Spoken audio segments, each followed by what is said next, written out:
Hello peoples! In today's video we are going to be taking a look at the Ares Ion and see how it does in VHRT missions. This ship is a heavy fighter with an emphasis on heavy using a size 7 frickin' laser cannon. It can go after just about anything it wants to in the current 315 patch. You might have some issues with small, harder to hit ships like the Arrow, but there's ways to deal with them, particularly when in a large ship like the Ion. If you've watched my last video, the Razor, and that video was done with a little tongue-in-cheek by the way, I would like to say that the Ion is the exact opposite of the Razor. You should be using this ship when you're going after large ships, period. So let's see if that statement is true and if you should buy it. As always, if you like and enjoy this content, then please hit that like button, the notification bell, and subscribe to the channel, as it will be greatly appreciated. Don't forget that referral code in the video description below. If you have not yet opened an account with Star Citizen, it will give you 5,000 free Alpha UEC. Well, actually UEC for the game. This is the part where I ask you to get yourself a tasty beverage. I still have a bottle of Redbreast 12-year-old, so I'm sticking with that. And as for a snack, I'm gonna go with some stuffed jalapeno poppers. Whiskey and hot peppers. Now that's gonna be an explosive combination later on, if I do say so myself. Sit back, relax, and let's see what the Ares Ion can do.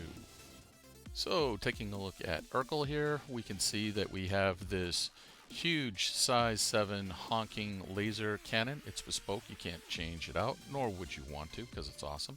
As far as the missile racks go, you can change out the missiles to Thunderbolt 3s across the board. I believe this version of Erkul's got a little bug in it where the 7.123 missile rack doesn't allow you to change, but you can do it in-game. As far as the components go, you can go with the default component layout. There's no need to change anything here. I did change out to the XL1 quantum drive because I like to have a faster quantum drive, but you don't need to if you don't want to. Notice our EM and IR signatures are through the roof. This ship is not meant to sneak up on anything, nor should you have to. Now, one little nice surprise is that these two missile racks that you see here can be swapped out so that you can carry, believe it or not, size 5 torpedoes. So, if you happen to be going after a hammerhead, feel free to put two size 5 torpedoes on those racks. Eat your heart out, Harbinger. I think we got a new king here. So with that said, let's go see what we're going to do in a VHRT.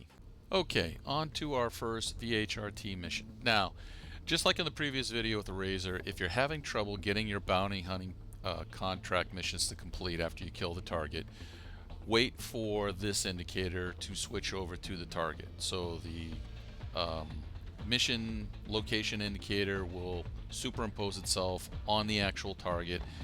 100% of the time when I've let this happen, I have no problem getting completion. It's when I kill the target prematurely that I run into issues where I basically fail the mission because there's no way to complete it. So just keep that in the back of your mind. That still seems to be a pretty prevalent bug in the current 315 build. So here we have a Hurricane coming in. Everybody loves NPC Hurricanes. Don't be afraid of a Hurricane when flying the Ion. You will have no problem taking out a Hurricane. It doesn't matter if it gets close to you. It doesn't matter if it's shooting you. You have two size 3 shields, more than enough to soak up the damage that a Hurricane can do for the limited time that it's going to be around. Now, it does mean that you need to hit with that size 7 cannon. So what we're going to do is just basically pan around. If you remember in the Razor video, I talked about using your vertical boost here. As that Hurricane passed by, I'm using the vertical boost to get my guns back on target. You're going to see a couple more examples where we use the vertical boost to kind of dodge the incoming fire from the Hurricane and still keep our guns on target. Now, as far as maneuverability goes, you're not the most maneuverable ship out there, but if you employ a combination of backstrafing and utilize the range that the size 7 laser cannon is going to give you, you typically are not going to have too much of a problem. If it was a very maneuverable ship like an Arrow that might be able to get, you know, in your blind spot, you'd have to use some other tactics like I alluded to before, where basically just run your SCM speed out to max and spin around in decoupled mode and just have at it. Now, Here's a good example. We've got a really good bead. We're bringing up our target pip on the Hurricane, and boom, just 1 or 2 shots, that's all it takes. So the second target in this VHRT is going to be yet another Hurricane. So you're more than capable of fighting and tanking multiple Hurricanes at the same time. I've done 3 within one mission before, no problem. My shields very rarely go down below 50%. You do want to pay attention to them. Here we're doing that vertical strafe again to try and keep our target pip on the Hurricane. Notice, no problem, he took it right on the chin. We'll show you another example here where we get to basically use our vertical strafe to stay on target and dodge some of that. So it dropped down. Now I'm thrusting back up. Here it comes. One hit. Here comes another one. Going up. Notice that the Hurricane's shooting at us but missing. It's going below. And then we get that second shot and he's done. So now going on to the third target. This is going to be a Warden.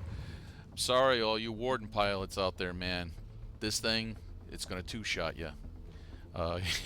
You know, I love the Warden, but this thing's strong. So here we go as we close it up. Let me know what you think in the comment section below. Do you like this ship? Do you hate this ship? Are you going to get it? I definitely think it's going to make running ERT and VHRT missions real easy. So, as always, till next time, take care.